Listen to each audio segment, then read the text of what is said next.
trans man and I'm harvesting my eggs for my sister. Kenny Ethan Jones is a trans man who last year decided to harvest his eggs and donate them to his sister Kizzy after she struggled to conceive. She was trying to get pregnant and had been trying for 4 years, and it either landed in a miscarriage or just no pregnancy at all. The conversation was pretty much a joke.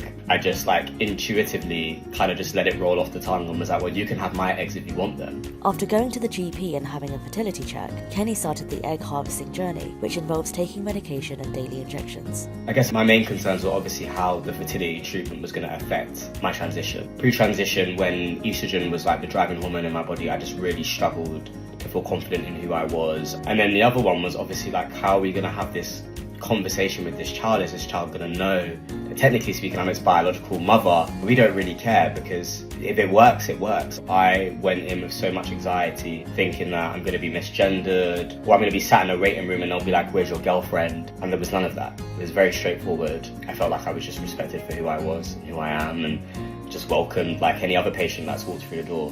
One of the biggest challenges Kenny faced was at the end of the process, when his period came back. They did warn me that my period could start as part of this process. When I started to come on my period, I was actually in the gym. I was in the gym, I was in grey joggers, and all I could think was, I'm gonna leak. In my head, I'm feeling like this is gonna out me as being trans. And so the anxiety that brought to being in the gym was really difficult. That was probably one of the most difficult parts of the journey, but ultimately I just had to accept it. I never thought in 1,000 years that I would openly go into this situation after all the gender dysphoria I've experienced in my life.